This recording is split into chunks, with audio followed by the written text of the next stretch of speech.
Sekelas DC dan Marvel aja bersaing punya film kurang.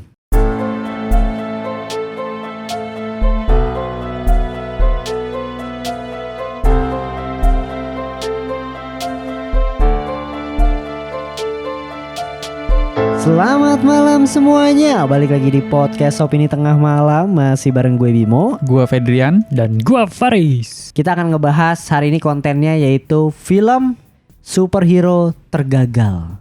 DC sama Marvel pun punya film gagal, film yang super gagal malah. Yoi, pastinya. Iya gak sih? Karena udah diperanin sama aktor yang cukup terkenal ya. Iya, kebanyakan begitu sih ya.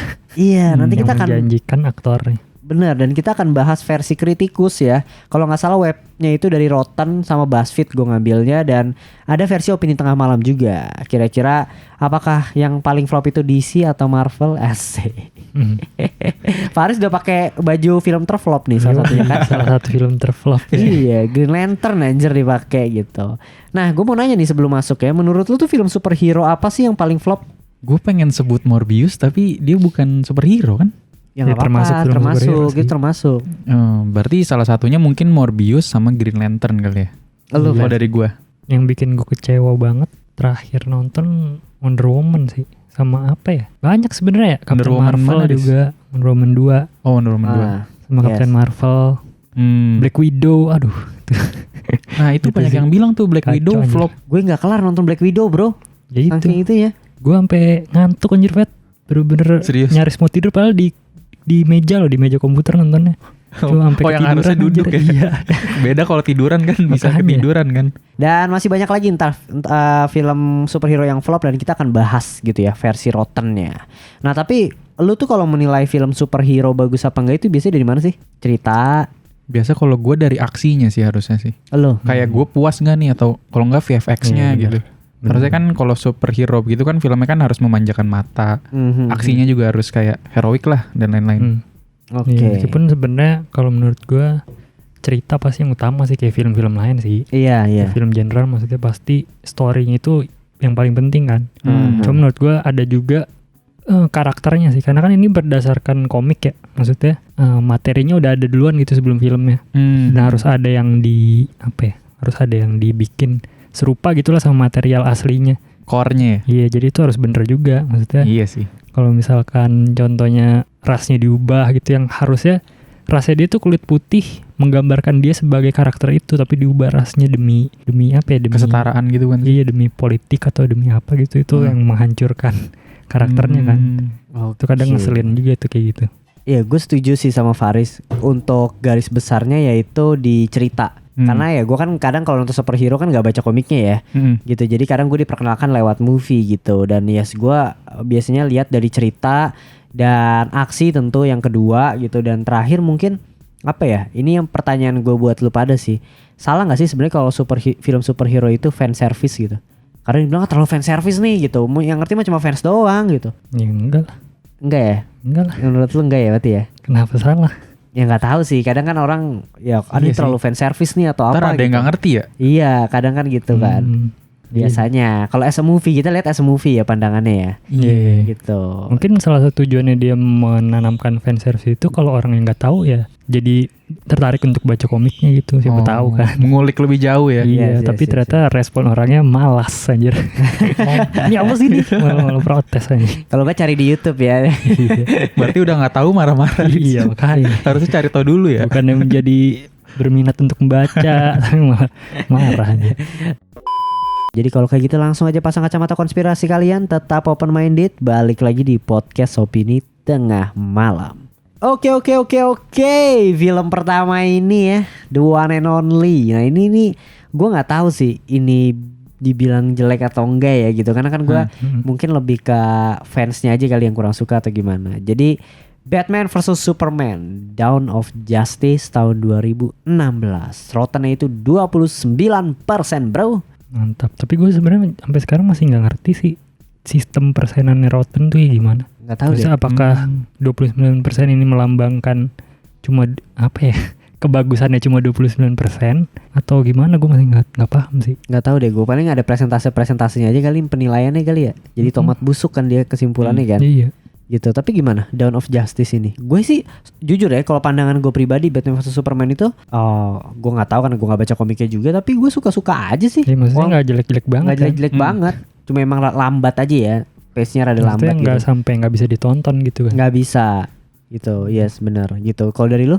Ya gue suka sih, kan pertama kali nonton juga gue suka langsung. Ceritanya gimana, Dis?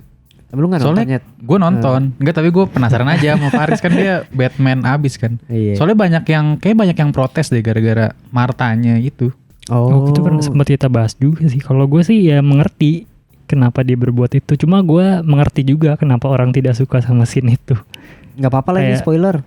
Iya, nggak apa. Maksudnya kayak gue ngerti orang kenapa nggak suka sama scene itu, kayak terkesan kayak lu nyebutin satu nama tapi habis itu baikan gitu kan. Tapi Iya. apa ya, ketika gue memposisikan diri sebagai Batman, paham gitu pas gue nonton pertama kali. Ya kalau gue sih gue paham gitu. Dan gue memaklumi orang yang nggak suka sama scene itu karena nggak ngerti juga sih pokoknya lah. Gue juga masih sebenarnya suka-suka aja sih sama si Batman versus Superman ini. Banyak soalnya Bim yang nggak suka tuh karena kok ini diadunya caranya kayak begini gitu. Nah emang menurut gue lu mau ngadu pakai cara apa lagi, orang dua-duanya sama-sama baik. Iya sih. Harus diadunya pakai cara-cara kayak begini lah. Harus pakai cara kemanusiaan. Cuma ini salah satu film yang kontroversial sih ya. Maksudnya sampai sekarang masih dibahas aja. Iya. Kayak banyak orang yang masih kayak Superman kok kayak gini sih, Batman-nya kayak gini ngebunuh orang gitu-gitu. Ya itu sih salah satunya sih, karena Batman-nya banyak fans yang kayak Batman kan aslinya nggak ngebunuh orang gitu-gitu. Di komik dia nggak bakal pernah ngebunuh seterpuruknya dia. Siapapun yang meninggal dia nggak akan ngebunuh orang. Tapi kalau menurut gue ya ini tergantung fans memandang Batman masing-masing ya. Kalau gue lebih open aja sih ke cerita-cerita Batman di luar sana, kan multiverse ya jatuhnya ya. Gue kayak Batman yang ini ternyata ngebunuh karena dia udah terpuruk gitu, Robinnya dibunuh Joker, ya udah gue menerima itu. Gue lebih open aja sih. Dan selanjutnya nih ya, next filmnya dari Marvel kali ini ya, yaitu Dark Phoenix bro, 2019. Anjing nih, padahal ini X-Men terakhir dia di Sony, inget gue. Iya kan, penutup X-Men terakhir kan di Sony, dan apaan nih kayak gini maksud gue. Ini yang akhirnya dia berubah jadi api yang jadi api, kan ya? Api terbang jadi ghost apa sih, api Phoenix lah ya gitu. Iya. Gue sampai aduh ini apa sih, ini X-Men terakhir yang kita tunggu-tunggu gitu loh. Dark Gue Phoenix sebenarnya agak lupa ceritanya. Gue cuma inget romance-nya Cyclops sama Jean doang, habis udah. Padahal gue nonton loh, tapi gue aja nggak inget kalau ada film ini loh. sama, gue tuh nonton di bioskop ini Dark Phoenix. Hancur menurut gue cuma inget scene mungkin salah satu scene yang dihilangin atau kurangnya ya akhirnya ya, si Jennifer Lawrence-nya mati kan di sini. Lupa. Mati Jennifer Lawrence-nya mati sama Jean ya. Yang dia lagi nyergap bukan sih Bim? Iya. Oh iya. Lupa gitu, pokoknya mati dah habis tuh. Sumpah nggak jelas. Gue nggak bisa nilai apa-apa kan. Gue lupa sih. Gue bener-bener lupa gue. Cuma yang pasti nggak sebagus komiknya sih. Maksudnya menurut gue salah satu faktor yang buat ini jelek adalah terlalu cepat di generasi X-Men sih. Karena kan kalau di film ini ceritanya masih muda ya. Kayak masih kecil semua tuh, masih jadi murid. Nah kalau sedangkan yang di komiknya itu udah lumayan mature lah, udah berapa tahun jadi X-Men gitu. Dan membernya ada Wolverine. Seru tuh, ada kalau di komik seingat gue sempat kepecah belah tuh. Terus si Wolverine-nya kayak ada stealth gitu, kayak mengendap-ngendap gitu. Nyerang markas lawan, itu seru dah kalau di komiknya. Cuma kalau di sini mungkin agak kurang. Karena itu ya salah satunya, masih terlalu muda gitu. Belum siap untuk menghadapi kekuatan Phoenix gitu semuanya. Nggak jelas. Kita udah lihat X-Men sebelum-sebelumnya di-treat dengan baik, makin di sini film terakhirnya malah bapuk. Iya, itu salah satu yang disayangin sih. Kayak film-film yang kita bahas tadi, cast-nya udah mantep anjir. Mantap. Nyata ya sudah lah ya. Batman vs Superman juga udah keren cast-nya, tapi nggak dilanjutin. Gitu. Dan mungkin film selanjutnya kalau Morbius bisa dengerin di episode Morbius ya. Pilihan selanjutnya bro, apa nih? Green Lantern dulu deh, bajunya Faris nih. Green Lantern ya. Apa ayo? Gak ngerti gue. Lu visualnya hancur. Iya. Gue ini sempet ketiduran nonton ini nih. Lo. Gue pas pertama kali nonton tuh SMA. Gue pikir ini film kayak udah lama banget. Gue belum terlalu kenal Ryan Reynolds ya. Jadi kayak anjir nih film kayak zaman bokap gue kali ya. Kurang anjir bro. Kalau gue sih, gue VFX gak masalah sih.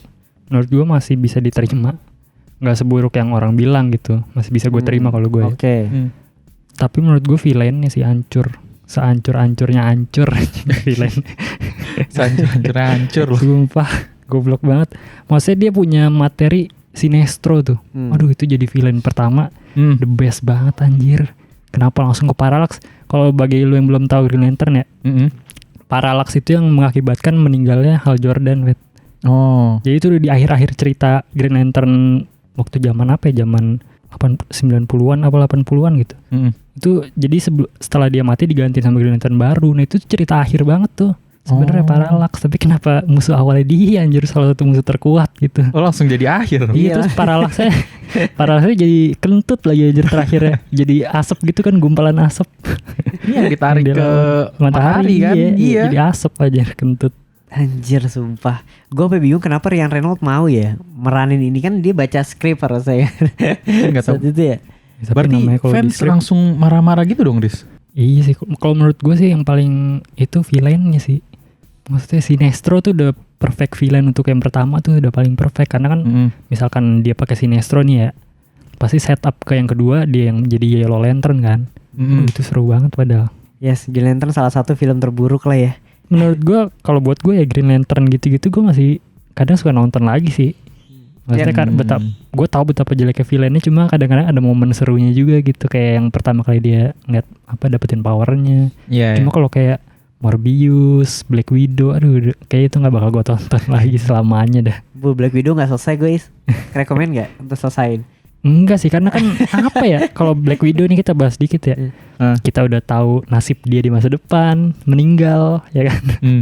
Terus juga gak ada sangkut pautnya ke dunia Marvel secara besar gitu Black Widow-nya. Mungkin si Yelenanya iya di beberapa series dia nongol, cuma dan villainnya juga mengecewakan kan, diubah dari komiknya tuh setahu gue. Gendernya. Oke. Yes. Itu ada beberapa film terflop versi kritikus dan kita setuju. Setuju ya? Setuju. Berarti kalau kayak gitu langsung masuk aja ke versi opini tengah malam. Nah bro, ini versi opini tengah malam yang mungkin kalau kritikus mungkin so-so aja kali ya. Gak begitu jelek-jelek banget gitu. Emang ya? Gak tahu sih, berapa sih? Gak tahu. Gue juga cari dulu. Boleh ya. kita sembari cari. Jadi yang mau kita bahas, gue kayaknya sepakat deh sama Faris deh. Wonder Woman 1984. Mungkin kalau dari gue kenapa rada flop adalah format yang sama aja sih. Kayak lu gak, orang yang rada malas aja menggunakan motif yang sama untuk Wonder Woman berkelahi gitu loh, dan udah tahu akhirnya kemana juga dan lain sebagainya gitu loh. Katanya banyak yang protes karena dihidupin lagi. Iya, itu dia dihidupin lagi. Jadi si Chris Pine-nya siapa sih namanya? Cowoknya lupa gue. Pokoknya si Chris Pine-nya dihidupin lagi. Maksud gue kayak ya udahlah, itu dia ditutup udah dengan perfect banget Wonder Woman 1 tuh, nggak sih, sedih banget gak sih lo? Yang kayak gue lo berkorban ya? Iya, lu bisa namatin dunia nanti, gue yang harus namatin dunia sekarang gitu. Dihidupin lagi. Jadi kayak motifnya sih. Lu belum nonton kan ya? Belum. Chris Pine lagi gitu loh. Sumpah Fet. Jadi dihidupinnya tuh aneh anjing. Bukan hidup beneran. Iya. Pakai magic itu gimana jadi sih? katanya. Jadi misalkan lu nih, lu tinggal, tapi si Wonder Woman-nya jadi ngeliat lu tubuhnya Chris Pine. Cuma sebenarnya lu bukan, Wonder Woman doang yang lihat tuh Chris Pine. Terus dia kayak kerasukan si Chris Pine-nya gitu si orangnya. Iya. Jadi dia selama dia bertualang sama Wonder Woman dia nggak sadar. Udah seks, anjing, diperkosa secara tidak. Apa? Oh iya ya. Kan tanpa semaunya dia kan, maksudnya dia nggak punya, siapa tahu dia nggak mau seks sama Wonder Woman. Iya benar juga. Tapi sama Wonder Woman udah seks secara tidak sadar. Oh dia nggak sadar gitu? Iya, dia kayak dirasukin sama Chris Pine. awalnya Chris Pine itu. Oh, kocak sih anjing. Itu juga kocak gitu. Jadi ceritanya tuh menurut gue plotnya biasa aja. Udah gitu ngalahin musuhnya cuma pakai ceramah anjing lu. Disadarin ya? Disadarin pakai ceramah anjing lu. Jadi kayak dia lagi diem, gue pikir berantem dia jadi ngobrol talinya diem lewat bawah. Tiba-tiba diceramahin anjing. Kacau sih Wonder Woman 84. Padahal vibe-nya tuh udah seru banget, tahun 80-an, warnanya vibrant. Aduh udah seru banget dah. Lokasinya juga mantep. Tapi mungkin ceritanya kalau citanya gimana Is? Juga sayang ya, nggak terlalu banyak ya. Citanya sebenarnya secara desain mantep, karakternya juga oke lah maksudnya. Cuma fight-nya cuma sekali doang anjir. Itu musuh abadinya Wonder Woman kan ya? Salah satu musuh apa ya? Bebuyutan lah ya sebutannya ya. Bebuyutan ya, bisa dibilang. Terus juga ikonik. Dia mati gak sih terakhirnya? Mati gak sih Cita? Lupa gue, kesetrum gitu loh, di air. Iya. Seingat gue. Nah banyak juga yang berkontradiksi sama yang pertama, Fet. kayak continuity-nya nggak jelas anjir. Tiba-tiba bisa terbang anjir Wonder Woman-nya. Oh iya, nimbul sayap. Enggak, maksudnya bisa terbang langsung gitu. Bukannya lompat-lompat dulu ya? Enggak. Kan terbang gara-gara baju sayapnya ini kan dia punya. Terus tapi bisa terbang gitu. Wih, terbang kemana-mana anjing. Kocak banget. Padahal yang di pertama terus di BVS cuma lompat tinggi doang kan. Itu tiba-tiba bisa terbang lah, aneh banget sih. Iya sih. Ini gue lebih kecewa sih kalau ini sih. Iya, gue kecewa sih. Zero logic juga. Itu dia. Jadi ada ini gue ceritain ya. Kenapa? Di Mesir kan. Di Mesir tuh ada gue lupa di Mesir, pokoknya di gurun gitu. Iya, gurun Mesir kan. Ada jalan satu doang nih, satu. Oh iya, anjing. Satu jalan lurus gitu. Cuma satu arah apa dua arah gitu. Kiri kanannya kosong. Cuma ada rumah satu. Iya. Tiba-tiba ada bocil main ke tengah jalan. Main bola kan ada. Lu punya lapangan luas di sebelah kanan gitu ya, lahan kosong untuk bermain bola. Main bola di jalanan anjir. Dan lu tahu itu kondisinya Wonder Woman lagi lawan 2 mobil lagi tabrak-tabrakan gitu loh, kayak tank gitu loh. Anjing, masa anak kecil gak kedengeran net itu di belakang lo lagi ada kejar-kejaran anjing. Terus rumahnya kayak cuma satu itu doang nyempil, sisanya kosong. Kayak rumah ini ya? Apa yang di Mr. Bean yang bilik? Iya.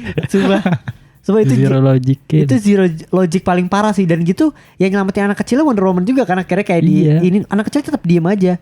Itu kayak maksa banget gitu. Itu konteksnya biar dramatis gitu. Iya, kayaknya biar kayak apa ya, biar kayak intens gitu loh. Ada orang yang harus diselamatkan di tengah misi ini. Tapi konteksnya lucu aja di tengah nowhere gitu. Tapi tiba-tiba ada rumah, terus ada keluarga yang lagi main lah. Lucu. Jadi maksud gue emang itu keluarga anak kecil gak denger suara tembakan ya gitu, kayaknya gede banget loh. Parah dah, itu kacau gitu ya. Aduh, Wonder Woman kita pernah review gak sih? Lupa gue. Enggak kayaknya. Kita gak pernah ya. Cuma itu zero logic gitu loh. Itu salah satu film maaf DC, cuma kali ini memang kurang gitu ya. Dan mungkin salah satunya karena yang pertama tuh bagus banget sih. Bagus banget. Perfecto menurut gue yang pertama. Salah satu film superhero yang paling perfect gitu. Tiba-tiba dihancurkan gitu saja. Yes. Mau keluar yang ketiga ya? Gak tahu sih gue. Gak tahu gue juga gak tahu. Ya sudah lah ya. Menurut lu aja nih ya, opini lu gitu, dan opini para pendengar mungkin bisa langsung tulis di kolom komentar. Siapa sih dari antara Marvel dan DC yang paling menurut lo paling sering buat film flop gitu, gagal? Ini Marvel sama DC doang ya, maksudnya bukan Sony atau Disney. Ya Marvel sama DC aja lah ya. Karena menurut gue kalau MCU itu udah susah sih untuk gagal menurut gue. Karena dia ada apa ya, ada apa sih namanya, Kevin Feige-nya tuh kayak supervisornya gitu kan. Kayak dia punya standar tertentu gitu, punya template juga. Jadi udah tahu formulanya untuk membuat film superhero yang bagus. Tapi menurut gue Sony tuh kacau sih. DC juga sekarang lagi hancur. Menurut gue dua itu sih yang gambling gitu filmnya. Menurut gue kalau DC itu tergantung ininya sebenarnya projectnya. Dia per project sih ya. Iya. Gaji. Kalau misalkan yang universe DC tuh kayak Aquaman gitu-gitu, itu rawan tuh. Rawan flop anjir. Cuma kayak kalau misalkan dia tiba-tiba bikin universe baru gitu, The Batman itu mantap sih. Kalau pokoknya intinya DC kalau diberi kebebasan direkturnya bagus aja. Sedikit kegajiannya nih, rencana ke depan yang udah terbocor gitu di media. Jadi kan The Flash ada 2 Batman tuh ya. Batman-nya Ben Affleck sama Michael Keaton tuh, Batman yang jadul. Ada tuh satu. Jadi dia waktu itu sempat bocor nih di media kalau Batman-nya Michael Keaton itu bakal gantiin Ben Affleck. Jadi udah tua banget yang jadi si siapa? Yang di Spider-Man tuh. Vulture. Iya, jadi Vulture kan. Itu menurut gua aneh banget sih anjir. Iyalah. Kayak dia pengen ngeluarin Ben tapi secara apa ya? Secara aduh ini tapi ceritanya begini nih Ben. Lu harus digantikan oleh Batman dari universe ini gitu-gitu. Dan katanya kan nanti mau ada film Batgirl ya. Nah itu si Batgirl jadi Karin. Kan anjing. Itu bat doang. I'm a bat. Ya ada Batgirl. Si mentornya itu harusnya dia satu universe sama Ben Affleck. Cuma mentornya tapi si Batman-nya Michael Keaton itu anjing. Kayak maksain banget. Anjir, untuk mengusir. Iya, ribet banget kan. Aneh. Gila. Terus ada juga rumornya Justice League. Katanya nanti isinya itu Aquaman kan, Jason Momoa, Wonder Woman, terus The Flash Ezra Miller, terus Batman-nya itu Batman Michael Keaton, Superman-nya diganti Supergirl. Ya, gak jelas banget. Gak jelas. Supergirl The Flash, tapi gak tahu. Udah semoga terakhir ini setahu gue kan si Warner Bros itu company-nya merger sama Discovery. Heeh. Jadi WB Discovery atau apa gitu. Dan setahu gue si Discovery-nya itu suka sama project Zack Snyder. Tapi nggak tahu nih, nggak jelas nih mau diapain ke depannya itu sih. Oke, kalau kayak gitu jangan lupa follow sosial media Opini Tengah Malam, TikTok, Twitter, Instagram. Ada website juga opinitengahmalam.com dan subscribe YouTube-nya, follow di Noise jangan lupa. Segitu aja di Opini Tengah Malam, sampai ketemu di episode berikutnya. Bye, selamat malam.